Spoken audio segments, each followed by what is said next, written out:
toutes et à tous, merci de nous rester fidèles, toujours en direct du FIC 2015. Alors on va s'intéresser cette fois-ci au rôle structurant de la réserve citoyenne cyberdéfense, alors RCC pour les intimes. Et pour nous en parler, trois invités, Christophe Bonnard, bonjour. Bonjour. Alors vous êtes coordonnateur national de la réserve citoyenne cyberdéfense, merci d'être avec nous. Vice-amiral Arnaud Costillère, bonjour. Bonjour. Alors, officier général de la cyberdéfense, état-major des armées, merci d'avoir fait le déplacement. Et ensuite, Bénédicte Pillet, j'aurais dû peut-être commencer par madame, adjoint à rayonnement auprès du coordonnateur. Merci d'être avec nous. Alors concrètement, qu'est-ce que le rôle de la réserve citoyenne cyberdéfense? Qui veut commencer? Son rôle, c'est de participer aux côtés de l'amiral, de l'officier général cyber, aux côtés de l'état-major des armées et des autorités civiles, à la sensibilisation, la formation et l'information autour des questions de cyberdéfense, de cybersécurité en général. Donc c'est un réseau de réservistes civils qui apportent leur concours à l'état-major des armées, à l'ANSSI, qui est également partenaire, et à l'ensemble des administrations partenaires, pour justement participer à cette mission de sensibilisation et de diffusion de l'information. Alors vous êtes combien au total et comment vous êtes organisé au quotidien? L'originalité de ce réseau, c'est que c'est fait appel à des réservistes de la marine, de l'armée de l'air, de l'armée de terre et de la gendarmerie. Et c'est un réseau qui est totalement transverse.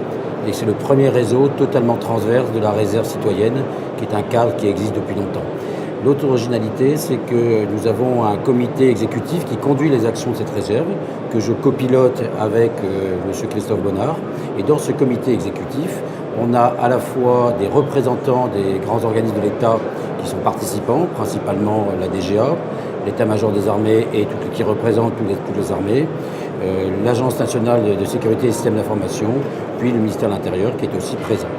De l'autre côté, nous avons des grands réservistes chargés de mission qui ont le titre d'adjoint et chacun d'entre eux est en charge d'un des principaux groupes de travail. Pour répondre à votre question, nous sommes donc aujourd'hui 150 réservistes et nous sommes organisés en 8 groupes de travail thématiques et 7 groupes régionaux. 150 réservistes, c'est suffisant aujourd'hui? Vous estimez ça conséquent?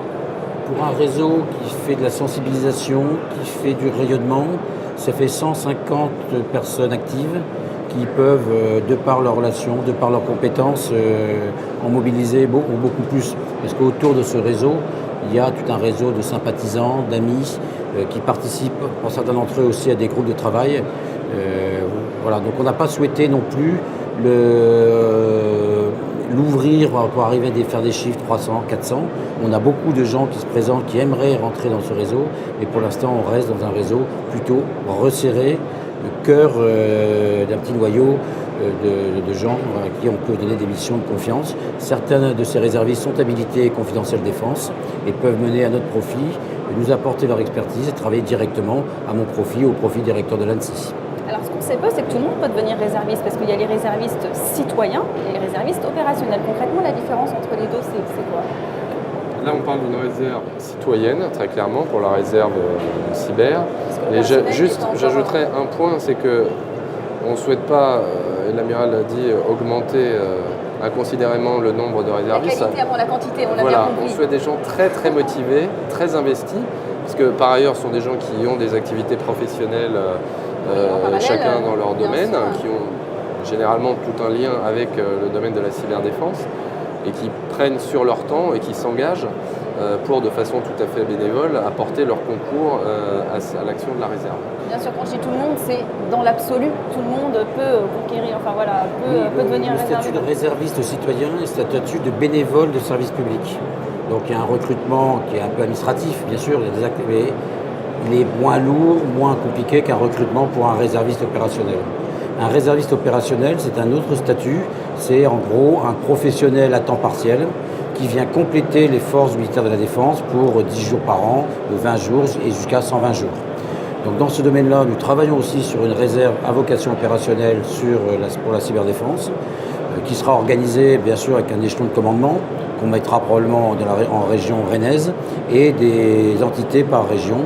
Et l'objectif, c'est d'avoir une réserve dont le volume se situe autour de entre 3 000 et 5 000 personnes, pour qu'elle soit vraiment effective, qu'elle puisse apporter une aide complémentaire soit au ministère de la Défense, mais surtout à la société civile, en complément et sous les ordres de directives qui sont donnés par l'ANSSI. Donc ce dossier est quasiment terminé aujourd'hui. Nous allons rentrer sous peu en phase de processus décisionnel, parce que cette réserve coûte quand même des postes d'encadrement, elle a un coût financier. C'est la phase que nous commençons actuellement et nous espérons nous allons expérimenter faire des petites expérimentations avec cette réserve sur Rennes et sur Paris lors de l'exercice Piranette organisé par l'ANSSI au mois de mars prochain. Alors, mais les besoins opérationnels concrètement aujourd'hui, ils ressemblent à quoi? Typiquement, le métier de cette réserve opérationnelle, ça sera de venir aider l'État, venir aider les collectivités dans la phase de reconstruction d'une crise informatique, là où on a besoin beaucoup de gens, beaucoup d'administrateurs pour redéployer un système d'information. Il y aura des gens qui apporteront une expertise pointue, mais ce n'est pas dans les phases de caractérisation de l'attaque, parce que là, c'est des experts de haut niveau. Et ces experts de haut niveau, ils ne seront pas disponibles. Soit ils sont au sein de l'État, ils seront déjà utilisés, soit ils sont dans les sociétés très spécialisées et ils seront déjà utilisés aussi. Donc le choix, c'était de chercher du volume d'administrateurs et c'est pour ça qu'on essaie de mettre en place, pour les trouver au départ, des partenariats avec les écoles, avec les facultés et avec les gens qui vont faire des formations en sécurité de système d'information. D'accord, ça c'est pour l'opérationnel. C'est pour l'opérationnel. Et pour les réservistes citoyens, quelles sont les missions qui leur sont imputées? Elles peuvent être très variées parce que la réserve, et Bénédicte pourrait tout à fait en parler, a des missions de diffusion de l'information, donc notamment les groupes de Bénédicte produisent un certain nombre de fiches d'information. Il y a des actions de communication, notamment l'utilisation des réseaux sociaux, Facebook, Twitter, un site internet. On a également un jeu qui est en cours d'élaboration, qui est en train d'être testé là, juste derrière. Un jeu de stratégie dans le domaine de la cyber. Il y a des activités de recherche, notamment plusieurs colloques ont déjà été organisés pour essayer de faire converger les sciences dures et les sciences sociales sur les thématiques de cyberdéfense. Voilà, il y a toute une série de sujets, des actions de formation, des actions en direction des écoles, comme l'a mentionné l'amiral. Je vais peut-être laisser la parole à Bénédicte. Non, mais pour préciser ce que tu viens de dire, Christophe, l'un des groupes de travail que j'ai la chance d'animer en ce moment vise à créer des kits de sensibilisation aux questions de cybersécurité et de cyberdéfense afin que nos réservistes, munis des bons outils, de la bonne présentation, des bons documents à remettre, puissent aller au-devant notamment des PME, PMI qui sont un public qu'il est nécessaire aujourd'hui de toucher au niveau national et d'autre part au niveau des jeunes pour leur donner, pour leur présenter les enjeux de cybersécurité, pour leur donner les clés et aussi transmettre les bons messages afin de contribuer à cette culture nationale de cybersécurité et cyberdéfense qui nous est indispensable. Quels sont-ils ces messages? C'est quoi les arguments justement pour convaincre la jeunesse de s'intéresser à la réserve? En ce qui concerne, on a deux types de public en ce qui concerne les jeunes. Nous, on s'adresse donc aux gens qui sont après le bac en général. L'idée d'une part, c'est de nous adresser aux ingénieurs en leur disant venez faire une spécialisation en matière de cyberdéfense, cybersécurité, ça l'amiral pourra vous en parler. Et l'autre cible pour nous importante, ce sont les gens qui sont dans les universités, qui sont dans les écoles de commerce, qui font des écoles type Sciences Po, pour leur dire demain, quel que soit le poste que vous occuperez au sein d'une entreprise, au sein de l'État, vous aurez à traiter de la question de la cybersécurité. Ce n'est pas qu'une question technique, c'est une question stratégique, transverse. Tout le monde est concerné, quel que soit son poste au sein d'une entreprise ou au sein de l'État. Et donc, nous, notre rôle en tant que réservistes, c'est de les préparer, de les sensibiliser à ces questions pour que demain, lorsqu'ils seront en poste, ils puissent déjà être impliqués. Typiquement, très concrètement, c'est l'organisation aujourd'hui, ou la co-organisation du challenge qui a eu lieu cette année. C'est la deuxième année que la réserve citoyenne le co-organise. C'est l'organisation autour de Toulouse d'un séminaire cybersécurité et territoire au mois d'avril. C'est les journées de rencontres avec les PITA qui sont en place depuis quelques temps. Donc il y a toute une série d'opérations. En région Bretagne, il y a des choses qui sont faites aussi avec le MEDEF local. Voilà. En Alsace aussi, le Forum du Rhin. Voilà. Donc la réserve citoyenne est présente et va donner un petit plus ou solliciter, accompagner, donner accès à un réseau plus large à des initiatives locales. Et l'idée aussi, c'est pas forcément de créer des événements événements particuliers réserve, mais de nous insérer, par exemple, dans des salons professionnels, dans des organisations, d'aller au-devant des organisations professionnelles pour leur proposer de venir en 1 heure, en 2 heures, leur présenter donc les enjeux et leur expliquer ce que c'est aujourd'hui la cyberdéfense. Vous parliez de profil d'ingénieur. Est-ce qu'on a suffisamment de jeunes ou de personnes qualifiées en France pour s'attaquer au problème de la cybersécurité dans son ensemble? J'ai touché un point sensible ou pas? La réponse est non, il en faut beaucoup plus. Mais pour aller au-delà de votre question, à coup sûr, tous les jeunes qui vont se former dans les domaines de la cybersécurité vont trouver un emploi. Et tous les gens qui travaillent dans des entreprises liées à la cybersécurité, présentes ici au FIC, vous diront qu'ils ont beaucoup plus d'offres d'emploi que de candidats potentiels là pour vraiment les domaines de l'ingénierie. Et d'où vient la lacune? C'est parce qu'il n'y a pas assez de formation, la connaissance, les circuits d'information, le goût, du métier. Le goût pour les métiers informatiques d'une manière générale, les spécialisations en sécurité qui ne sont peut-être pas suffisamment connues, qui sont très pointues. Il y a plein de facteurs. Et après, il y a des phénomènes de compétition entre les employeurs qui vont chercher à attirer les ressources. Mais au-delà des ingénieurs, ce que je veux dire, c'est que et les profils de la réserve citoyenne aussi l'attestent. Il y a différents types de profils. Il peut y avoir des communicants, des spécialistes RH, des juristes, toute une série de profils qui ont un angle, une vision sur la cybersécurité et qui ont leur contribution à apporter. Donc c'est toute une série de professionnels. Dans le domaine de la cybersécurité, ce qu'on peut dire aux jeunes, c'est qu'ils auront du travail. Et ce qu'on peut dire aux entreprises dans le domaine ou aux administrations dans le domaine de la cybersécurité, c'est qu'ils ont du pain sur la planche et qu'il va falloir se préparer. Quels sont les enjeux de la réserve dans laquelle vous coordonnez tous les trois plus ou moins pour les années à venir, surtout à moyen terme? C'est continuer son travail de sensibilisation, arriver à occuper des terrains dans lesquels personne ne traite aujourd'hui. Par exemple, pourquoi on a fait un séminaire de recherche? Parce qu'on s'est aperçu qu'il y avait des séminaires dans les sciences dures, il y avait des séminaires dans les sciences sociales, mais il n'y avait pas d'endroit où on mettait les gens en relation. Donc le but de la réserve, c'est j'organise un événement avec d'autres partenaires et je viens combler un trou, je mets ces gens-là en relation. Voilà. Donc le prochain va changer un peu d'orientation.